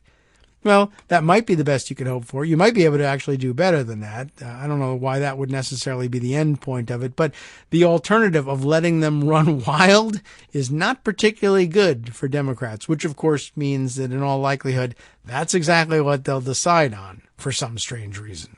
A little more to add to the opinion side of things, this time from Michelle Goldberg at New York Times, discussing again the same situation. The Durham fiasco is a warning of what's to come. Let's find out a little bit about what she has to say in this, a piece from January 30th. Thank goodness Speaker Kevin McCarthy has created a House subcommittee on the weaponization of the federal government, she says. Last week, the New York Times reported on an outrageous example of such weaponization, the flagrant use of federal law enforcement powers to target an administration's political enemies. I'm talking, of course, about the John Durham special counsel investigation, which was meant to root out the ostensibly corrupt origins of Robert Mueller's Russia investigation and quickly came to embody the sins that Donald Trump and his allies projected onto the FBI. Trump's circle insisted, falsely, that the Mueller inquiry was a hit job that employed Russian disinformation via the Steele dossier to frame Trump, all a part of a plot cooked up by the Hillary Clinton campaign. Durham seems to have bought into this Trumpist conspiracy theory, and to try to help to prove it, he tried to employ what appears to be Russian disinformation to go after the Clinton camp. More specifically, he used dubious Russian intelligence memos, which analysts believed were seeded with falsehoods, to try to persuade a court to give him access to the emails, but his emails, of an aide to George Soros, which he believed would show Clinton-related wrongdoing. And it's almost comically, insane at this point to say that the root of all of your deep state investigations are going to go through George Soros. Really, pick another target. That would make it more realistic, honestly. Astonishingly, the Times found that while Trump's Attorney General, Bill Barr, and Durham were in Europe looking for evidence to discredit the Russia investigation, Italian officials gave them a potentially explosive tip linking Trump to certain suspected financial crimes. Rather than assign a new prosecutor to look into those suspected crimes, Barr folded the matter into Durham's inquiry, giving Durham criminal prosecution powers for the first time.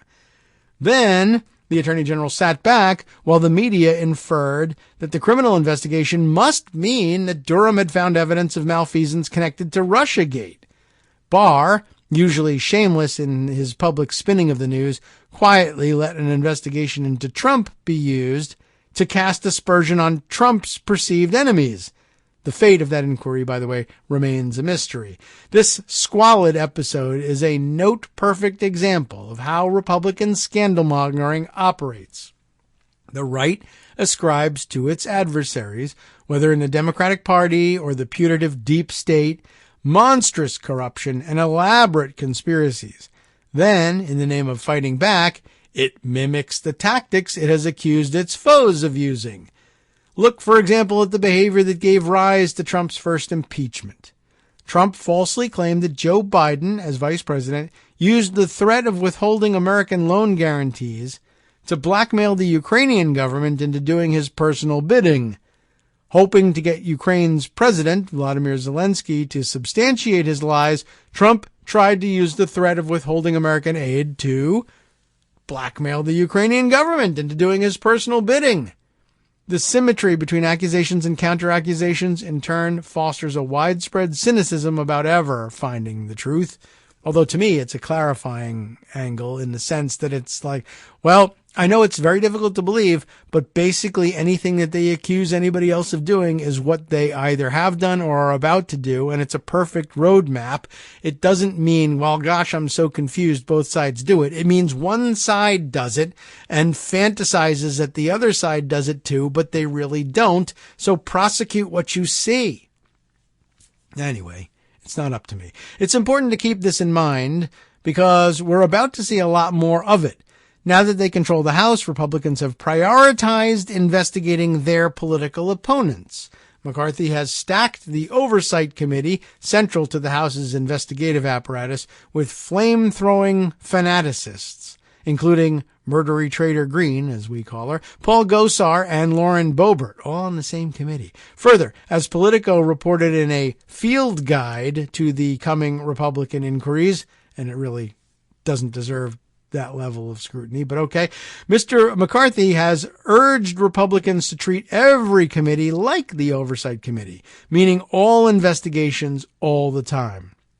And by the way, most standing committees also have oversight and investigations subcommittees, so they're already set up to do exactly that, if necessary. I mean, the idea is to investigate actual stuff of interest to the with respect to the purview of the committee, but Republicans could use it for anything. Anyway, there are going to be investigations into Hunter Biden and investigations into the origins of the pandemic. There will likely be scrutiny of the FBI's search of Mar-a-Lago and Biden's handling of classified documents. And as my colleague David Firestone on the editorial board put it over the weekend, Republicans in the House are launching a new snipe hunt for proof that the FBI and other intelligence agencies were, quote, weaponized against conservatives. These all promise to be congressional equivalents of the Durham inquiry. Certainly, most, if not all, congressional investigations are politically motivated. But there is nevertheless a difference between inquiries predicated on something real and those, like the many investigations in the Benghazi attack, meant to troll for dirt and reify Fox News phantasms.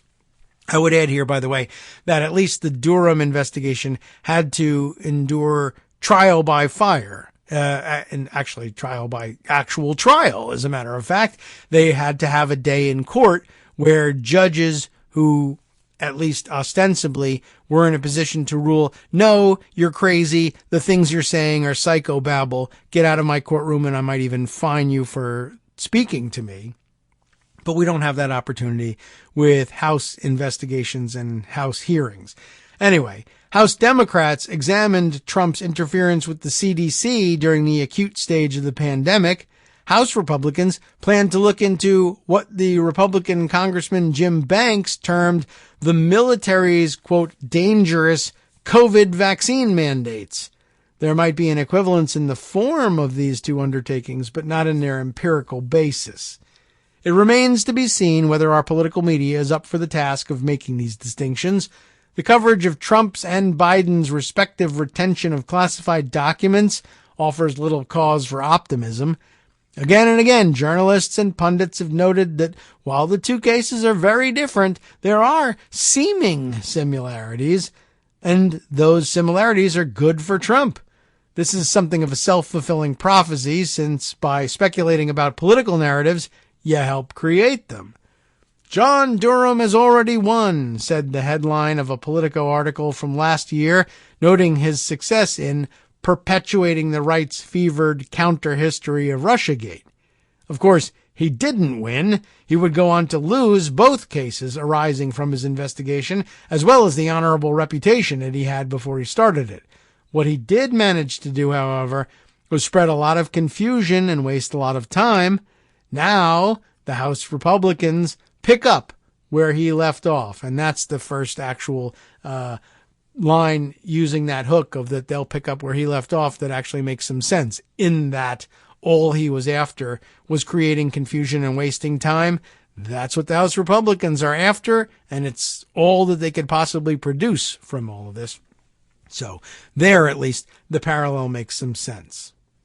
Let me add one more take to the stew here, this time from Mark Sumner again, over at Daily Kos, writing on the subject of the Durham investigation. Former Attorney General Barr admits that the Durham investigation was nothing but a witch hunt. Let's see how he comes to that conclusion. 4 years after former Attorney General William Barr tapped John, quote, Bull, he's calling him John Bull Durham, but Bull BS, I imagine, Bull Durham to be his very special counsel to investigate the Russia investigation, it's become clear that the whole affair was a major misuse of the Department of Justice. You know, as I was reading it, I know he used the same formulation that Greg Sargent did, the whole investigation of the investigation of the investigation of the investigation. But I wonder if that was intentional. The idea that, well, we're going to investigate the investigation.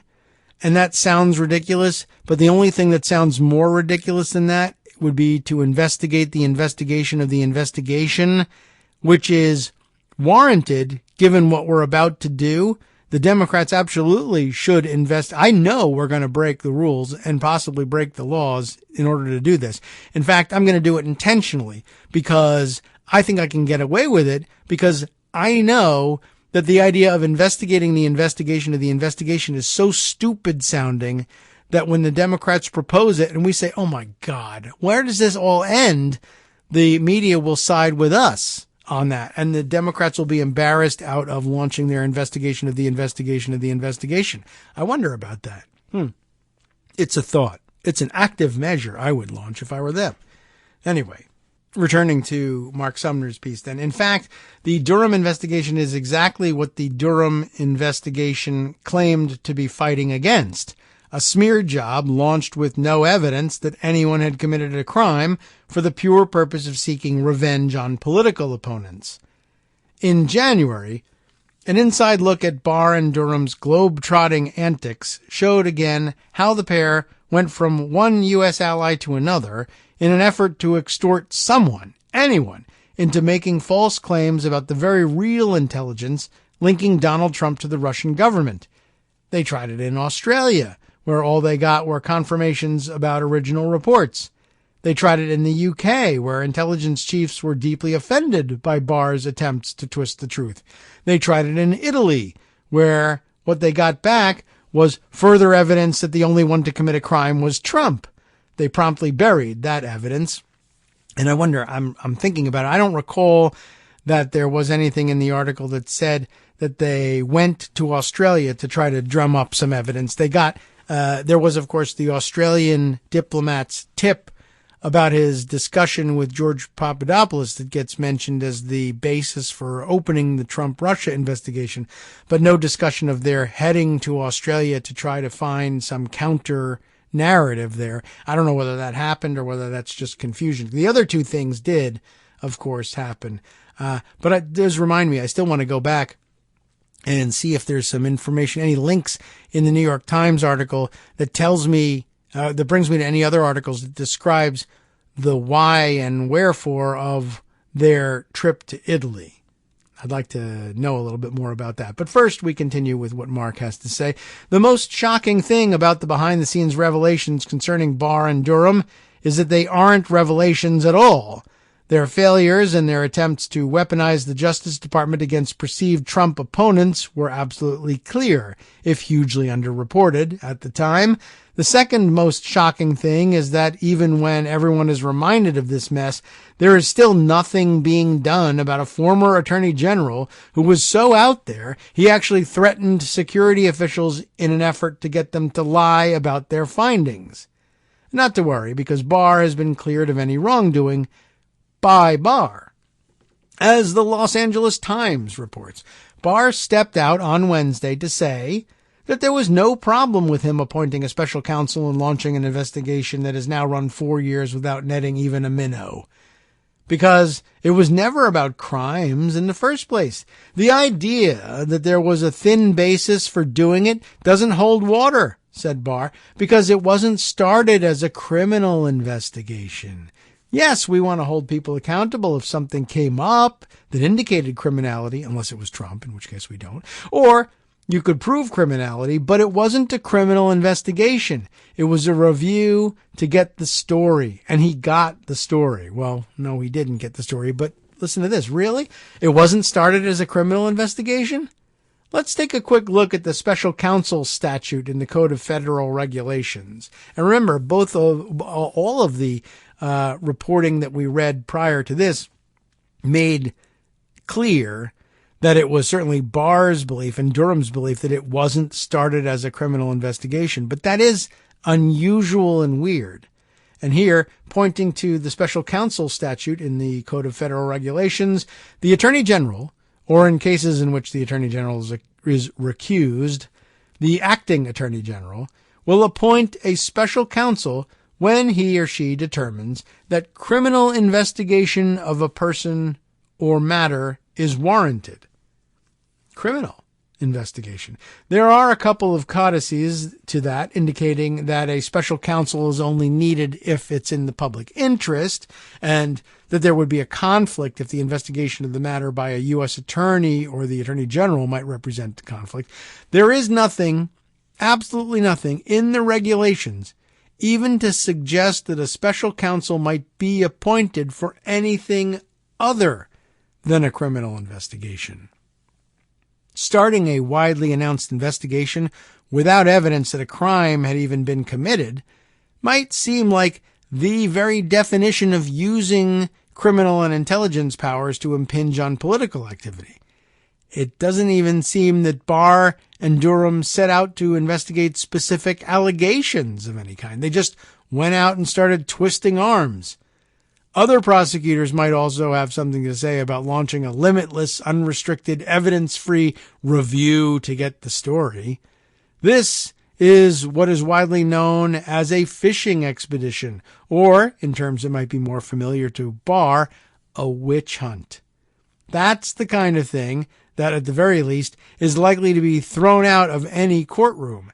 And that's the best possible interpretation of Barr's own claims about what he and special counsel were up to. Barr also stayed in regular contact with Durham throughout his investigation, traveling with him, setting new tasks for Durham, and acting as Durham's frontman in communications with foreign and domestic intelligence agencies. That's an absolute violation on the part of the regulation that insists a special counsel is only to be named if the participation of other parts of the DOJ would generate a conflict. So if you get past that and say, all right, we are going to name a special counsel because there would be a conflict if other parts of the DOJ were working on this investigation, but then you say, this special counsel should work closely with other parts of the DOJ who would ordinarily be conflicted out of this investigation. What good is even having a special counsel? Barr undoubtedly harbors fond memories of Ken Starr, Whitewater, and how, if you let someone sit around long enough, sifting through things utterly unrelated to the supposed reason they were appointed, they're bound to come up with something. Except Durham never did.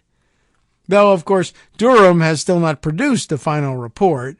Despite the dismissal of the grand jury and losing his only trial, 2 trials in fact, despite spending his time looking at the Clinton Foundation for no reason ever provided, Durham is still occupying an office, still sucking down an essentially unlimited budget, and still hasn't said when the paperwork will be in. The whole reason for the creation of the special counsel, as opposed to the apparently unbounded powers of an independent investigator like Starr, was specifically to keep such investigations from wandering all over the map and lasting forever. That's why, upon appointment, the Attorney General is supposed to present the special counsel with a specific factual statement of the matter to be investigated. The special counsel can come back to the Attorney General and ask for an expansion of that authority if evidence leads them beyond the original scope. So, what was the statement originally given to Durham? Did he ask for an expanded scope? On what evidence?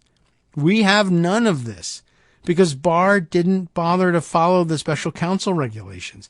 He just appointed himself an all-purpose henchman and sent him out to hench. I think Durham's going to explain, said Barr, to the extent he's allowed to put it out, the whole genesis of the Russia interference claims and how it all occurred. Barr apparently never noticed that the entirely Republican-run House Intelligence Committee and the Republican-led Senate Intelligence Committee had already produced reports detailing the origins of the Russia investigation. They weren't able to show misuse of the justice system, but the Senate was able to show over 100 incidents of contact between Trump's campaign and Russian agents, along with efforts by the campaign to extract even more assistance from Russia. Barr might also have noticed that the Robert Mueller investigation, which didn't begin until May of 2017, was also tasked with looking for issues with how the FBI and DOJ had conducted their initial investigation. Mueller had the whole genesis of the Russian interference claims, which turned out to be Russian interference. That's also a narrative. It's just that Barr didn't like that narrative. Well, none of that matters. It also doesn't matter that when the Durham report finally appears, it's not going to carry any evidence bigger than innuendo. It doesn't matter because Barr has already set up the next conspiracy in his statement. Durham is going to tell the story, quote, to the extent he's allowed to put it out, says Barr. Because obviously anything that doesn't confirm all of Trump's claims is the result of more suppression by the deep state. Barr not only created an investigation entirely for political purposes, his defense is that he created this investigation completely counter to the purposes of the special counsel regulations. Don't expect anything to be done about it. Probably a good prediction and the end of Mark's explanation of what's going on. Well, at this point, maybe it makes some sense to throw in the piece that I started reading yesterday from Mark Sumner that's tangentially related. It's not strictly or really at all about the Durham case, but it's about the classified documents cases and the Well, the weird proclivity at the Department of Justice to go harder on Democrats and easier on Republicans, while, of course, the whole Durham investigation was premised on the idea that, in fact, the opposite was true, where once again, every Republican accusation turned out to be a confession. The Justice Department always seeks to find fairness, in air quotes here, by hitting Democrats harder. We started this piece yesterday, and we'll start again just to refresh your memory. It began with the update after the main body of the story had been written and published that NBC News had joined other sources in saying that the FBI search at President Biden's home in Rehoboth Beach in Delaware had found no classified documents. And big news, no documents. On Wednesday morning, the FBI conducted a search of President Joe Biden's home in Rehoboth Beach, Delaware. According to the Justice Department, the search was done with the full cooperation of President Biden. His search was apparently ordered by Special Counsel Robert Hur on his first full day as the official in charge of this investigation.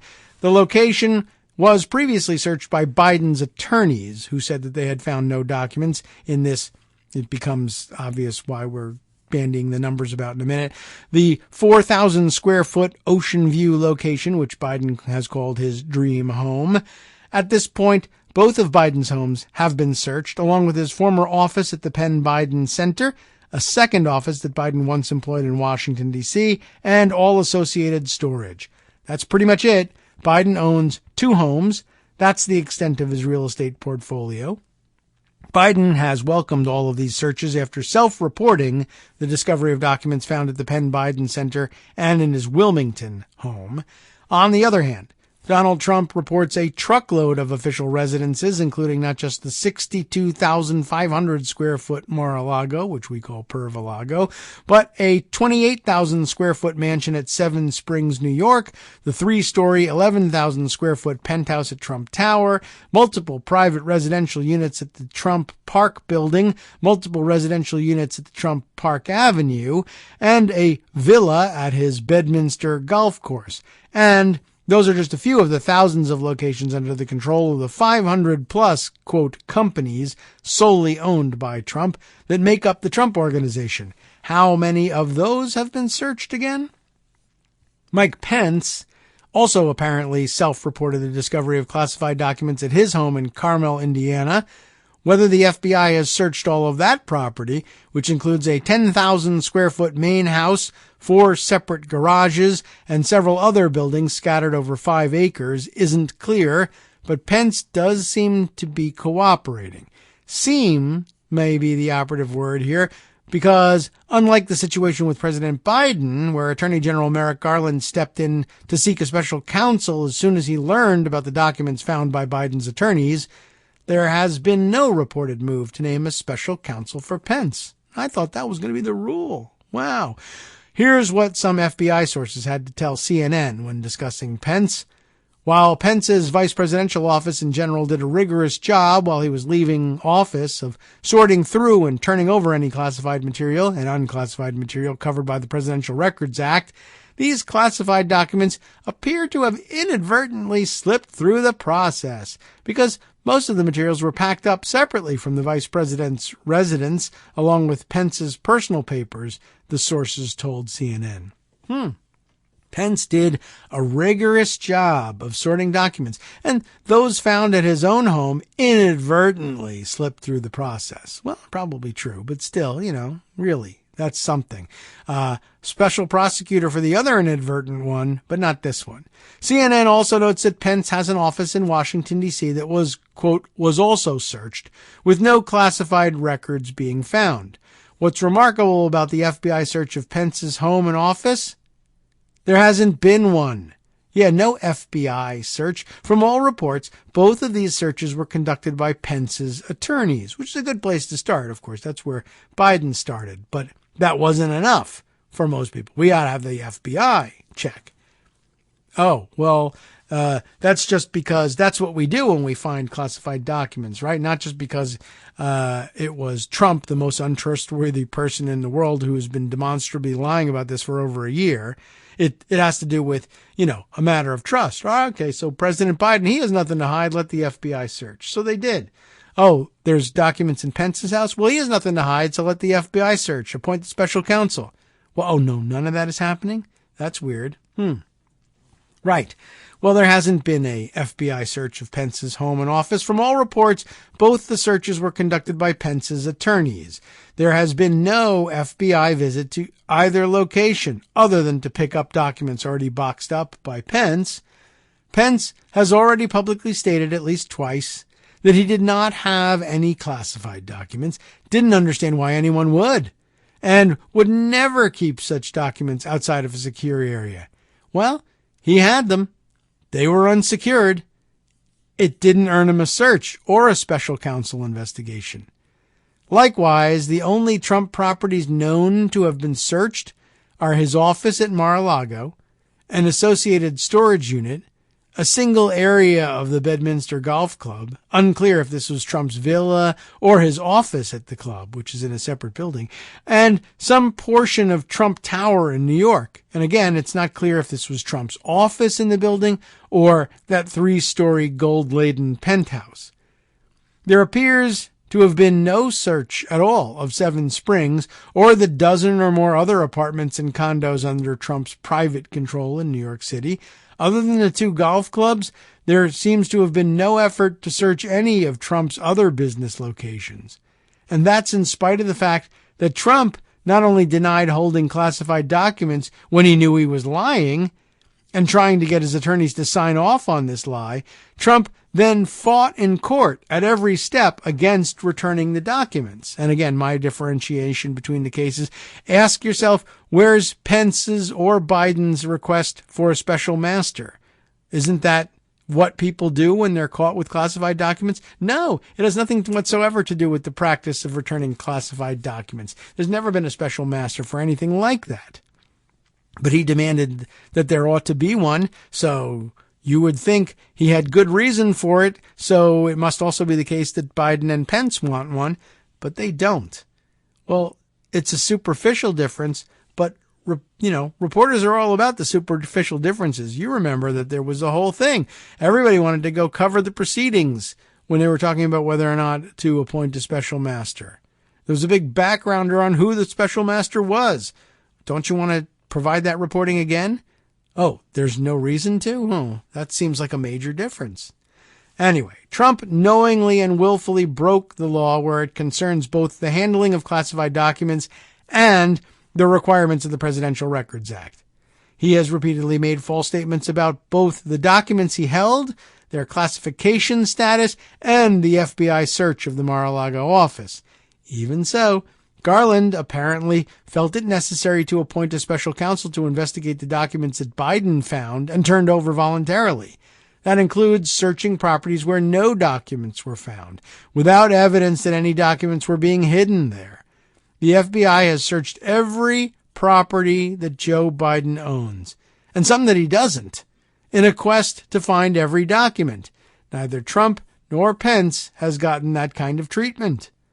All right, well, that brings us to the end of what we have prepared for today. Glad you could be with us on this Friday and enjoy the tale woven together by stories that have been waiting in the wings for a long time. I know that week away from the microphone really set us back a little bit, but I think, and after a bit of a scattered show on Thursday, if you ask me, maybe a little bit more focus and turning our attention back to important aspects of what the Durham team has been up to in all of this. And I think when you listen to it side by side with the discussion that we had for the bulk of the week already about the McGonigal case, it's weaves together quite the narrative. We'll see whether mainstream traditional media puts the two stories side by side and weaves them together the way that we have, or whether that's too speculative for them, or whether they're still in on the idea that since both sides always do everything, this can't really be as horrific and as incriminating as it looks for Donald Trump. And after all, he's such a fun guy, and he gives us great quotes about wanting to beat up his political enemies and imprison them forever, that we just can't bring ourselves to see this for what it is. I don't know. Anyway, up next, of course, as usual, the West Coast Cookbook and Speakeasy with Justice Putnam. Let's see what he's got prepared for you today. From networksradio.com, you have been listening to Kagro in the Morning with David Waldman. And, of course, when I say let's see what he's got prepared for you today, I mean let's take a look usually at the preview that he flips to us at the end of the show. But because we're pre-recording, we don't have that. We can't see into the future. All we can tell you is how interesting and varied the show is going to be based on past results, which I think do, in this case, indicate future performance. Stay tuned.